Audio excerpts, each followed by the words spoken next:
जय सिया राम। आप सभी को बहुत बहुत प्रणाम है। आज मैं आपको आखिरी रामायण रामचरितमानस का उत्तरकांड बतलाने वाली हूँ। इससे पहले मैंने वीडियो डाल रखे हैं ध्यान सोच चैनल पर। सिया के स्वयंवर से लेकर सीता जी के पृथ्वी में जाने तक की रामचरितमानस के 9 कांड से मैंने प्रयास किया है कि आप सभी को सरल भाषा में समझा सकूं। रामचरितमानस पहले से ही सरल भाषा में, अति सरल भाषा में कहिए तो तुलसीदास जी ने जो लिखा है उसको अनुवाद करके हिंदी में मैं आपको बतला रही हूँ। यदि मेरे से कोई गलती हो जाए तो मुझे जरूर आप क्षमा करिएगा, क्योंकि भगवान का नाम लेकर मैं हृदय से अपना काम कर रही हूँ, परंतु मैं कोई बड़ी विद्वान नहीं हूँ। यह वीडियो रामचरितमानस के कड़ी का आखिरी वीडियो होगा। आप सभी इसे मन लगाकर सुनिए और सब कोई अपना जीवन धन्य करिए। मेरे कहने से त्रुटि हो सकती है, पर प्रभु को यदि आप उनकी कथा श्रद्धापूर्ण सुन रहे हैं तो प्रभु वही भक्ति आपको देंगे जो तुलसीदास जी को दिए हैं, जो हनुमान जी को दिए हैं। क्योंकि शरणागति यदि कोई हो जाता है प्रभु के, तो वही प्रेम उसको वो देते हैं। कल मैंने आपको लंका कांड में बताया था कि हनुमान जी और अंगद और विभीषण जामवंत सरीखे श्री राम जी के तरफ से लड़ने के लिए गए और उधर रावण के तरफ से कुंभकर्ण मेघनाथ के जैसे बलवान आपस में लड़े, युद्ध हुआ, अंत उसका यही हुआ जो होना चाहिए। बुराई पे अच्छाई की जीत हुई। रावण को परम गति दिए और विभीषण को राज दिए, लंका का राजा बना दिए। यह बात जाके सीता महारानी को हनुमान जी और त्रिजटा बताते हैं और वो बहुत पुलकित हो जाती हैं। उनको वहां से लेकर श्री राम जी फिर उनकी अग्नि में प्रवेश कराकर, और छाया मूर्ति वही में प्रवेश हो जाती है अग्नि से, जो सीता माँ गई थी वो वापस आ जाती हैं। श्री राम जी उनको लेकर वहां से निकलते हैं। जैसे ही विमान में चढ़ते हैं और चलते जा रहे हैं, विमान से बतलाते जा रहे हैं कि कहाँ पर कौन था, क्या हुआ।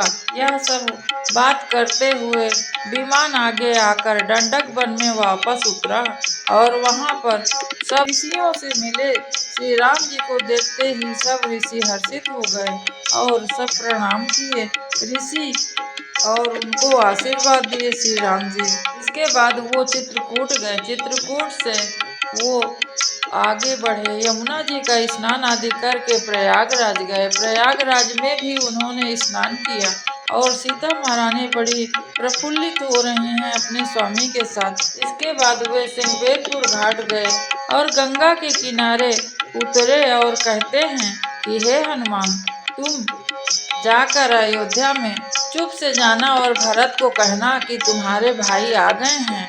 यह लेकर खबर हनुमान जी जाते हैं अयोध्या और भरत को कहते हैं। जैसे ही भरत को कहते हैं ये बात कानों में सुनाई देती है, वो एकदम हर्षित हो जाते हैं और हनुमान जी को गले लगा लेते हैं और सबको, नगर निवासियों को आदेश देते हैं कि हमारे राम आए हैं, आप सभी लोग अति शीघ्र चलिए और स्वागत की तैयारियां करिए। यह सुनते ही सारी प्रजा वहां से तैयार होकर निकलती है और पूरे अवध को सजा देते हैं। सारी माताएं बड़ी हर्षित हो रही हैं कि आज हमारे राम आ रहे हैं, पुत्र आ रहे हैं और बहू आ रही जानकी। आइए जानते हैं किस प्रकार से अयोध्या वासी सब स्वागत के लिए लगे हुए हैं।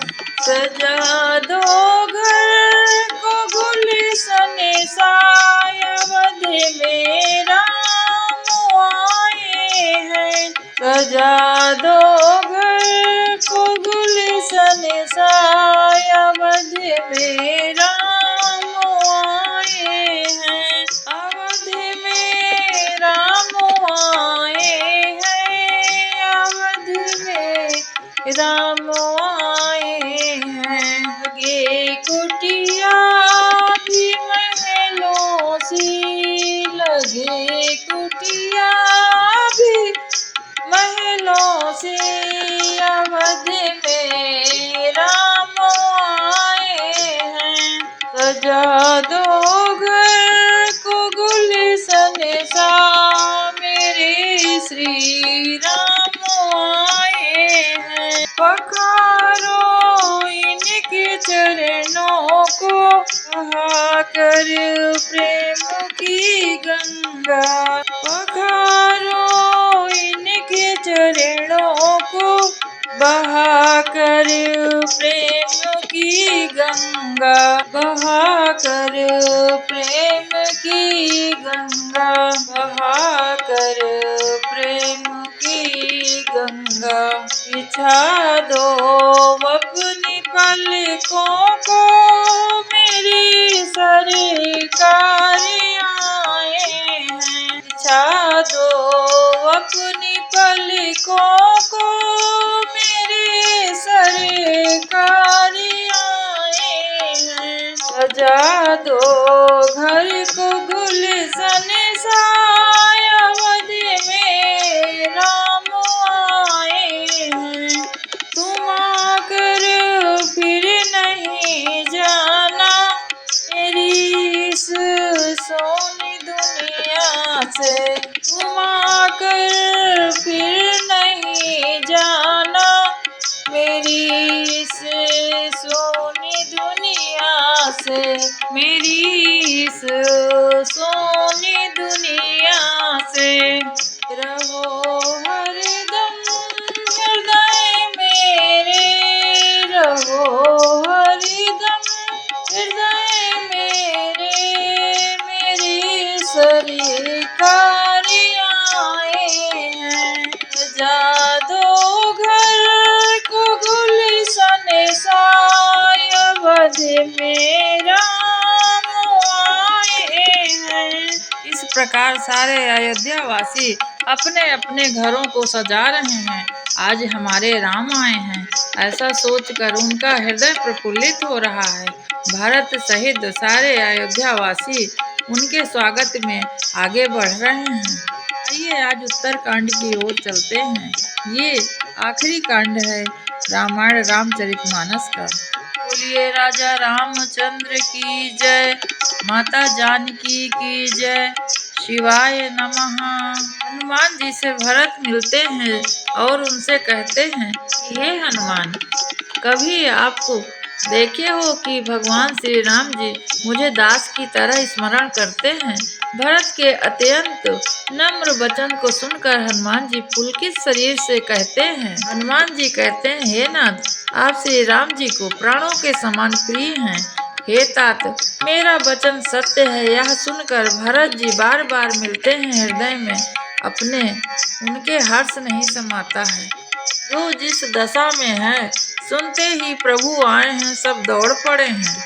श्री रघुनाथ जी पूर्णिमा के चंद्रमा हैं तथा अवधपुर समुद्र है, सो पूर्ण चंद्र को देखकर हर्षित हो रहे हैं।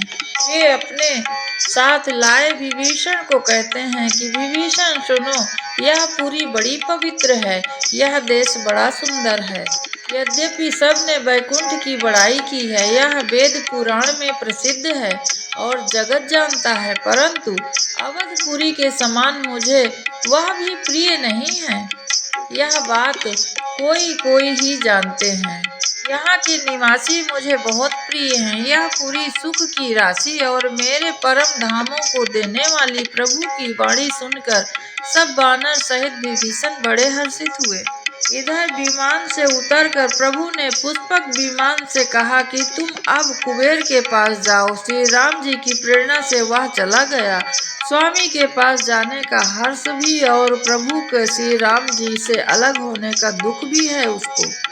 भरत के साथ सब लोग आए। रघुनाथ के वियोग से सबके शरीर दुबले हो गए। प्रभु वामदेव वशिष्ठ आदि मुनियों को देखा तो उन्हें धनुष बाण पृथ्वी पर रखकर प्रणाम किया।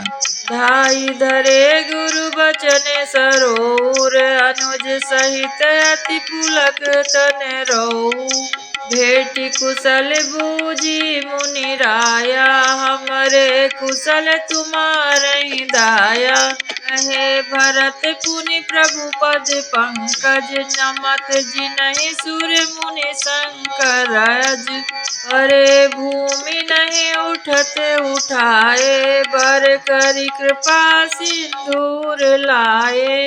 श्यामल गाते रोम भय ठाढ़े, नौ राजीव नयन जल बाढ़े। जब राम और भरत मिले एक दूसरे से तो उसका कोई वर्णन भी नहीं कर सकता है। वियोग के बाद जब एक दूसरे से मिलते हैं तो इतना हर्षित हो गए हैं, चरणों में गिर गए रघुनाथ के भरत जी, और भरत जी को उठाकर श्री राम जी अपने हृदय से लगा लिया। राजीव लोचन सतत जल तन, ललित पुल कावली बनी। अति प्रेम हृदय लगाए, अनुजहि मिलये प्रभु त्रिभुवन धनी। प्रभु मिलत अनुजहि सोहु मोहि, जाति नहीं उपमा कही। जनु प्रेम अरु सिंगार, तनु धरि मिले बरि सुषमा लही। बूझत कृपा निधि कुशल भरतहि, बचन बेगी नया वही। सुने सिवा सो सुख बचन, ममुते भिन्न जानि जो पावहीं। अब कुशल कौशल नाथ, आरती जाने जन दर्शन दियो। बूढ़त बिरहा बारिश, कृपा निधान मोहि कर गहि लियो। राम और भरत एक दूसरे से ऐसा देख रहे हैं जैसे चंद्रमा को चकोर देखती है। इतना प्रेम उमड़ रहा दोनों भाइयों में, और एक दूसरे से कुशल पूछ रहे हैं पर शब्द नहीं निकल रहे हैं। फिर प्रभु हर्षित होकर शत्रुघ्न को भी हृदय से लगा लिया। लक्ष्मण और भरत जी दोनों परम प्रेम से मिले। फिर लक्ष्मण जी शत्रुघ्न से गले लगाकर मिले। इस प्रकार उत्पन्न हुआ दुसाह दुख भी जाता रहा। इसी प्रकार हमारे ऊपर भी है, कभी इतना दुख हो जाता है जीवन में, ऐसा लगता है इससे पार नहीं पाएंगे, परंतु भगवान श्री राम जी के शरण में रहकर हम अपना वैसे ही चलते रहते हैं। धीरे से दुख भी खत्म हो जाता है और हमें पता भी नहीं चलता है। प्रभु के शरण में सभी लोग जरूर रहिए, क्योंकि जो हम पढ़ते हैं सुनते हैं वह हमारे चित्त में बैठ जाता है, और जो हमारे चित्त में बैठता है हम उसी का चिंतन भी करते हैं, और जिस चीज का हम चिंतन करते हैं वैसा ही सब होते रहता है। जो चिंतन बन जाता है वही हमारा कर्म बन जाता है, और जो कर्म बनता है वही हमारा भाग्य हो जाता है। इसलिए भक्तों हमें शुभ कर्म करते रहना चाहिए। भगवान श्री राम जी से हमें बड़ा प्रेम करना चाहिए और उनकी ही वंदना करते रहना चाहिए। बाकी गृहस्थी तो चलती ही रहेगी। आइए कथा की ओर चलते हैं। प्रभु श्री राम जी को देखकर सभी अयोध्या वासी हर्षित हो गए। जो वियोग था सबका खत्म हो गया। श्री राम जी की दृष्टि सभी नारियों पर पड़ी, उनका शोक भी उन्होंने हर लिया। सभी को सुखी करके श्री राम जी आगे बढ़े। कौशल्या आदि माताएं ऐसे दौड़ी मानो दरिद्र को बहुत संपदा मिल गई हो, और किसी के मृत्यु बच्चे को जीवन मिल गया हो, फिर से जी उठा हो। इस प्रकार माता दौड़कर अपने पुत्र के पास गईं। राम जी के पास जाकर वो बड़ी खुश हुई। श्री राम तथा लक्ष्मण जी अपनी माताओं को बड़ा कोमल वचन कहकर उनको संतुष्ट किए। सुमित्रा जी अपने पुत्र लक्ष्मण श्री राम जी के चरणों की प्रीति जानकर उसमें मिली। श्री राम जी से मिलते ही कैकेयी जी हृदय में बहुत सकुचाई हैं।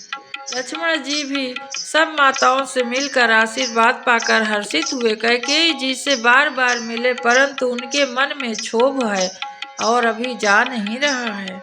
उसके बाद जानकी जी अपनी सासुओं से मिली और उनके चरण में लगकर अत्यंत हर्षित हुई और कुशल पूछकर आशीष ले रही हैं। माताएं आशीष दे रही हैं, तुम्हारा सुहाग अचल हो। उसके बाद लंकापति विभीषण, वानर राज सुग्रीव, नल नील जामवंत, अंगद और हनुमान आदि सभी उत्तम स्वभाव वाले वीर वानरों को मनुष्य मनोहर शरीर धारण किए सब देख रहे हैं। भरत जी के प्रेम सुंदर स्वभाव, व्रत और नियमों को अत्यंत प्रेम से आदर पूर्वक बड़ाई कर रहे हैं सब लोग। इसके बाद श्री रघुनाथ जी सब सखाओं को बुलाया और सबको सिखाया कि मुनि के चरणों में लगो। गुरु वशिष्ठ हमारे कुल भर के पूजनीय हैं। इन्हीं की कृपा से हम रण में राक्षसों को परास्त कर उन्हें मारा है। सभी सखा मुनि से मिले और प्रणाम किया। आनंद कंद श्री राम जी अपने महल को चले गए। आकाश में फूलों की वर्षा हुई और नगर में पुरुष के समूह अटियारों पे चढ़कर उन्हें दर्शन कर रहे हैं। सारी गलियां सुगंधित हो गई हैं। स्त्रियां जहां तहां न्यौछावर कर रही हैं, हृदय में हर्षित होकर आशीर्वाद दे रही हैं। दुख को हरने वाले सूर्य कुल रूपी कमल वन के प्रफुल्लित करने वाले सूर्य श्री राम जी की आरती सभी लोग कर रहे हैं। उसके बाद गुरु वशिष्ठ कहते हैं कि सब ब्राह्मण हर्षित होकर आशीर्वाद दीजिए, जिससे श्री रामचंद्र जी को सिंहासन में विराजमान होने का अवसर मिले। इसके बाद सभी ब्राह्मण कोमल वचन से कहने लगे, श्री राम जी का राज्य अभिषेक संपूर्ण जगत को आनंद देने वाला है। हे मुनि, आप विलंब ना कीजिए, महाराज का राज तिलक शीघ्र करिए। अवधपुरी अति रुचिर बनाई, देवै सुमन विष्ट झरि लाई। राम कहा सेवकहि बुलाई, प्रथम सखहि अववाहु जाई। सुनत बचन जहाँ तहाँ जन गाए, सुग्रीवादि तुरंत अहोआए। पुनि करुणा निधि भरत हुकारे, निज कहा राम जटा निरुआरे। करि मंजन प्रभु भूषण साजे, अंग अनंग देख सत्य लाजे। श्री राम जी पहले अपने अयोध्या में जितने लंका से उनके मित्र आए हैं उनको बुलवाया। उसके बाद भरत को कहते हैं कि हे भरत, लाओ आज मैं तुम्हारी अपने हाथों से जटाएं सुलझाता हूँ। फिर कृपालु प्रभु श्री रघुनाथ जी ने तीनों भाइयों को स्नान कराया। भरत का भाग्य और प्रभु की कोमलता का वर्णन कौन कर सकता है। सबको आभूषण पहनाए और स्वयं आभूषण धारण किए। सासुओं ने जानकी को आदर के साथ तुरंत ही स्नान करा के वस्त्र पहनाया और आभूषण भली भांति सजा दिया। प्रभु को देखकर मुनि वशिष्ठ मन से बड़े प्रसन्न हो रहे हैं। रवि सम तेज सुबरनि न जाई, बैठे राम द्विज सिरुनाई। प्रथम तिलक वशिष्ठ मुनि कीन्हा, पुनि सब विप्रहि आय सुदीन्हा। सुत बिलोक हर्षि महतारी, बार बार आरती उतारी। सिंहासन पर त्रिभुवन साई, देखी सुरय दुदुम्हि बजाई। इस प्रकार पहले वशिष्ठ जी को प्रणाम करके उनका तिलक किए। उसके बाद सारे ब्राह्मणों को संतुष्ट करके प्रभु सिंहासन पर विराजमान हुए। श्री सहित दिन कर बंश भूषण, काम बहु छवि सोहि। नौ अम्बुधर बर गात, अंबर पीत सुर मन मोहि। जय सगुन निर्गुण रूप, रूप अनूप भूप शिरोमणि। दस कंदरादि प्रचंड निश्चर, प्रबल खल भुज बल हने।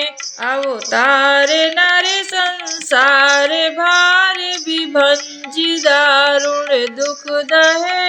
जय प्रणत पाल दयाल, प्रभु संजुष्ट शक्ति नमामहे। जे ज्ञान मान विमत, तव भव हरनि भक्ति नादरी। ते पाई सुर दुर्लभ पदादपि, परत हम देखत हरि। विश्वास करी सब वास परि हरिदास तव जे होई रहे जपि नामो तव बिन श्रमो तरहि भवनाथ सो सम राम हे सगुण और निर्गुण हे अनुपम हे रूप लावण्य युक्त हे राजा के शिरोमणि आपकी जय हो। रावण को आपने मारा, निशाचर अपनी भुजाओं के बल से आपने मार दिया। संसार के भार को नष्ट करके अत्यंत कठोर दुखों को भस्म कर दिया। हे दयालु शरणागत की रक्षा करने वाले प्रभु आपकी जय हो। मैं शक्ति सीता जी सहित शक्तिमान आपको नमस्कार करता हूँ। हे हरे आपकी दुस्तर माया से वशीभूत होने के कारण देवता, राक्षस, नाग, मनुष्य, चर अचर सभी काल, कर्म और गुणों से भरे हुए हैं। दिन रात अत्यंत भाव देख लिया है, तीनों प्रहर में दुखों से छूट गए हैं। हे जन्म मर्म के श्रम को काटने में कुशल श्री राम जी हमारी रक्षा कीजिए। आपको ब्रह्मा जी के द्वारा पूजनीय हैं तथा जिन चरणों को कल्याणमयी राज का स्पर्श पाकर बनी हुई गौतम ऋषि अहिल्या पत्थर से स्त्री हो गईं। प्रभु आपको हम बारंबार नमस्कार करते हैं। उसके बाद सब वानर और सभी लोग प्रभु के चरणों में मन लगा लिए हैं। उन्होंने अपना घर भी भूल गए। उन्हें घर में जाने का स्वप्न में भी याद नहीं आती। जैसे संत के मन में दूसरे किसी विकार का कभी ध्यान नहीं आता। बड़े ही प्रेम से श्री राम जी ने सबको पास बैठाया है। भक्तों को सुख देने वाले कोमल वचन कहे, तुम लोगों ने मेरी बड़ी सेवा की है, मुझ पर तुम्हारा बड़ा एहसान है। मेरे हित के लिए तुमने अपना घर बार सब त्याग दिया।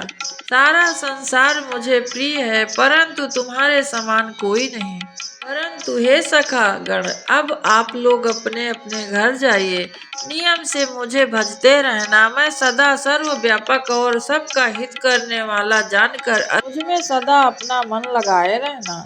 इसके बाद प्रभु ने बहुत वस्त्र और गहने मंगवाए। सबसे पहले भरत जी ने हंसकर संवार कर सुग्रीव को वस्त्र आभूषण पहनाए।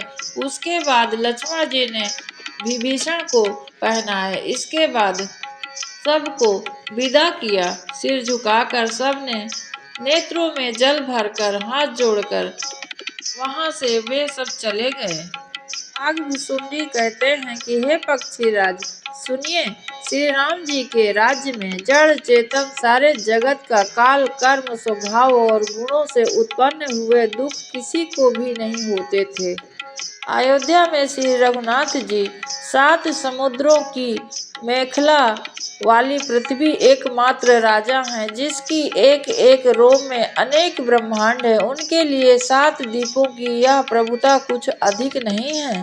प्रभु श्री राम जी ने करोड़ों अश्वमेध यज्ञ किए और ब्राह्मणों को अनेक दान दिए। श्री रामचंद्र जी वेद मार्ग के पालन करने वाले, धर्म की धुरी को धारण करने वाले और सुशील, सीता विनम्र, सदा पति के अनुकूल रहने वाली कृपा सागर राम जी की प्रभुता महिमा को जानती थी और मन लगाकर उनके चरण कमलों की सेवा किया करती थी। इस प्रकार रामचंद्र जी और चारों भाई एक दूसरे से बड़ा प्रेम करते थे, नाना प्रकार की नीतियां करते थे, खिलखिलाते और नगर के लोग सब हर्षित रहते थे। जो ही श्री राम जी कुछ कहते तुरंत तीनों भाई खड़े होकर करने लग जाते थे।